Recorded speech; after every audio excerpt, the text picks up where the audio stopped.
Jadi baik, salam sejahtera buat kita semua.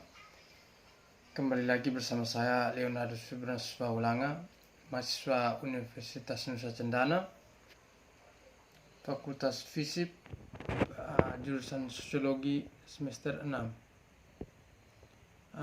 Pada kali ini kita ingin membahas mengenai kekuasaan, politik dan masyarakat. Pertama, langsung saja kita membahas mengenai kekuasaan. Metafora adalah suatu perangkat analitis yang biasa digunakan untuk menggambarkan ide atau konsep, khususnya ketika kita sebagai sosiolog berusaha memahami misteri-misteri. Digney mengemukakan bahwa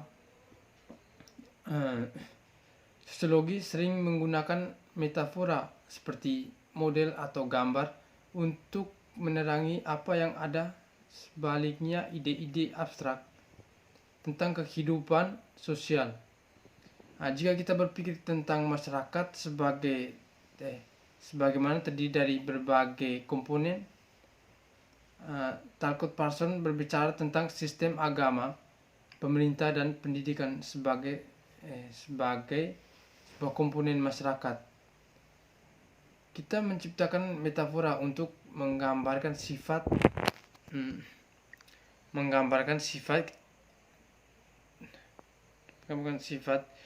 dinamika sosial.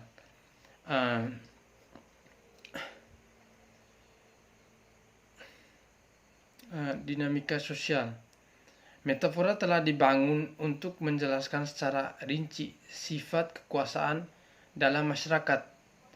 Menurut Haydes tahun 1996, kekuasaan secara historis digambarkan sebagai jenis kapasitas baik, tindakan atau kewajiban. Dia berpendapat bahwa tindakan dan kewajiban adalah pusat kekuatan peran bermain dalam proses politik. Di sini kita mengemukakan esensi politik dan kekuasaan bergerak dari individu ke masyarakat tingkat.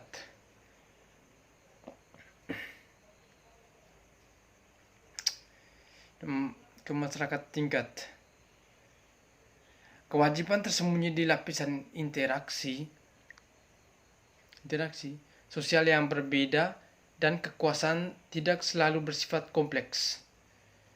Demikian dalam orientasi yang paling mendasar berfokus pada dua elemen kekuasaan dan politik. Definisi sosiologi politik ini mencerminkan keadaan sosiologi pada akhir tahun 1950 dan tahun 1960. Menurut Koser, sebagai topik studi sosiologi politik meliputi 1. Perhatian kepada negara dan instansi. Yang kedua, organisasi kekuasaan. Yang ketiga, persaingan dan ketertiban antar kelompok. Dan yang keempat, pengembangan asosiasi politik. Sosiologi politik secara konsisten mempelajari bentuk-bentuk kekuatan dan pola interaksi sosial politik, dimulai terutama dengan karya Max Weber. Weber meluncurkan analisis sosiologis dengan mengklaim bahwa kekuasaan adalah dalam dua bentuk, pelaksanaan dan otoritas. Weber mengidentifikasi 3 jenis otoritas. Antara lain otoritas karismatik, berasal dari kepribadian atau karakter pemimpin. Weber menyarankan bahwa kekuatan dan pengaruh karismatik mengalir dari status kepahlawanan seseorang atau representasi lainnya. Dengan demikian, orang-orang yang mengikuti yang mengikuti terombang-ambing oleh keyakinan, gaya dan proyeksi pemimpin. Yang kedua, otoritas tradisional. Memperoleh legitimasinya melalui adat dan tradisi. Ada yang pasti dimensi sakral pada tradisi-tradisi ini atau mengimbau adat istiadat yang menghasilkan persetujuan terhadap wewenang. Monarki adalah contoh yang baik dari bentuk pemerintahan tradisional di beberapa negara. Yang ketiga, otoritas hukum tradisional.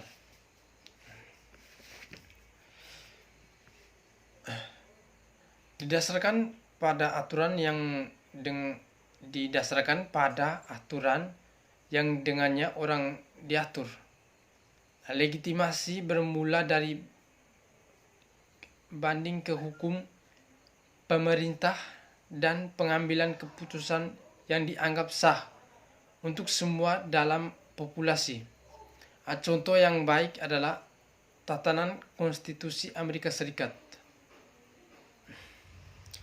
Otoritas adalah bentuk kekuasaan yang muncul dari persetujuan individu dan kelompok berdasarkan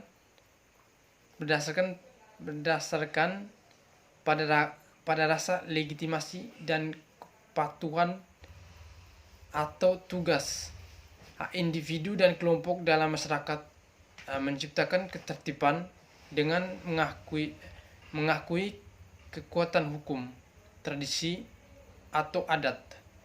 Sosiologi politik secara tradisional mengatur studi tentang hubungan antara masyarakat, politik, dan kekuasaan menjadi 3 kerangka kerja: pluralistik, elit, manajerial, dan kelas sosial perspektif.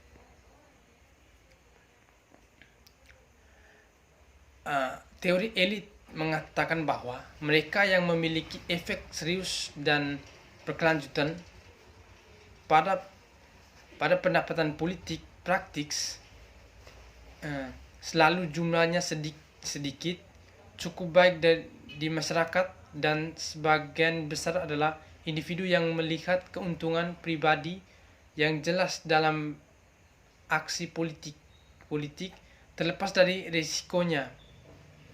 Individu-individu ini dengan kelompok-kelompok kecil yang mereka bentuk disebut elit,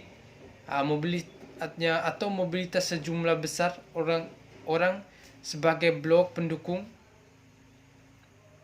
yang kurang lebih dapat diandalkan untuk berbagai hal, tindakan, dan penyebab. Dalam hal ini, semua politik baik otoritas atau demokrasi bersifat elitis.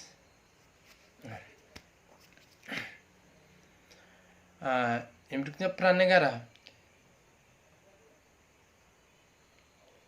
Max Weber berpendapat bahwa negara adalah komunitas manusia yang dengan sukses mengklaim atau memonopoli penggunaan sah kekuatan fisik, dengan kata lain penekanan Weber dalam wilayah tertentu. Gregg dan Mills tahun 1964 sampai 1978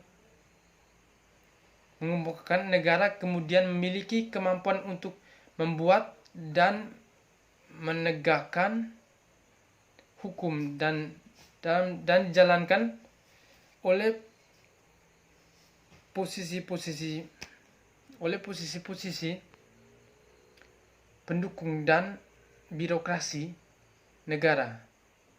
Singkatnya, negara memiliki kekuatan atas kehidupan warganya serta orang-orang yang saat ini berada di dalam perbatasannya. Monopoli negara atau penggunaan kekuatan yang sah di dalam perbatasannya tahun 1978. Ini tidak berarti bahwa negara harus memiliki perintah yang diikuti tanpa harus menggunakan paksaan.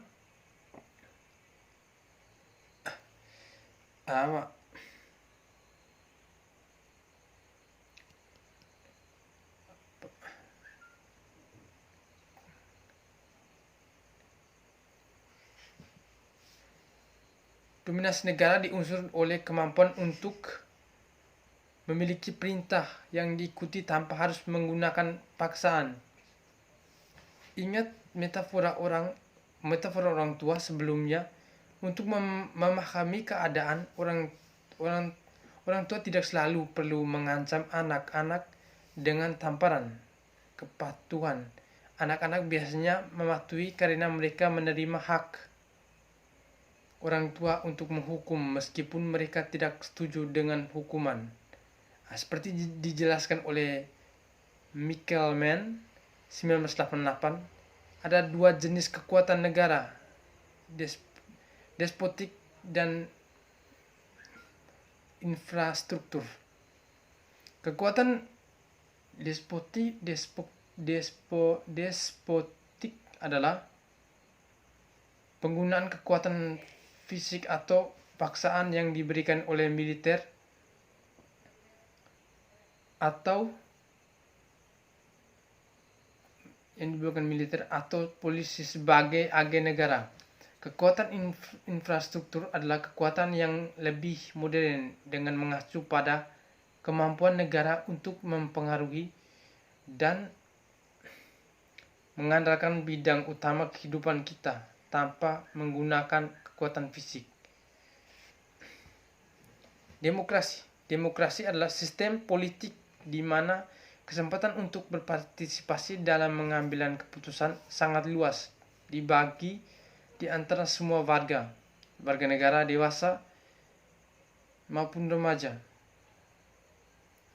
Marquardt tahun 2005 berpendapat bahwa ada yang hebat kesepakatan variasi di negara demokratis dengan beberapa memiliki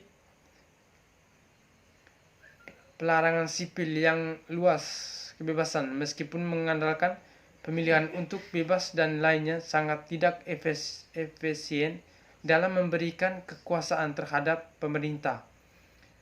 Dasar lainnya yang mereka sebut demokrasi kualitas rendah. Tiga tipe dasar demokratis langsung, responsif, dan liberal tidak saling eksklusif.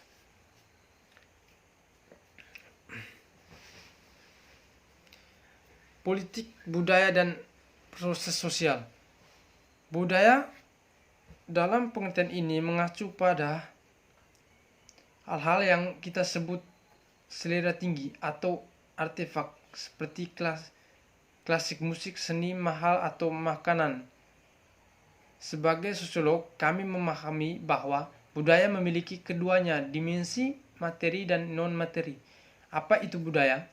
Britt Mills tahun 1959 mengamati bahwa konsep budaya adalah salah satu kata-kata spongniet dalam ilmu sosial. Meskipun ada banyak pendekatan yang biasanya terhubung untuk berbagai disiplin ilmu.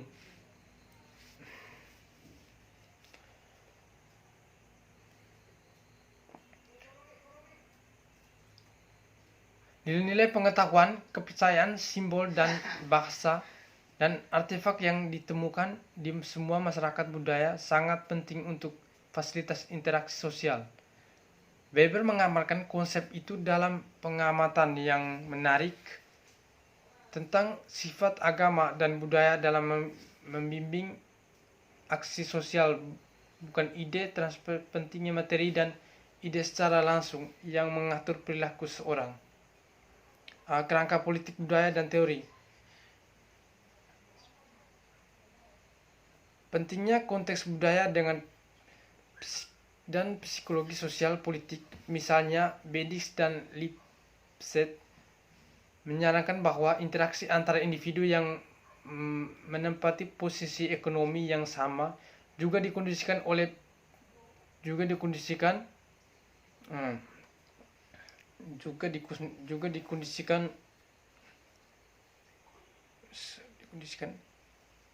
oleh penentu budaya, sosial, psikologis, dan situasional dalam membangun agenda penelitian bidang sosiologi politik yang berkembang pada tahun 1960-an. Itu saja penjelasan saya. Sekian dan terima kasih.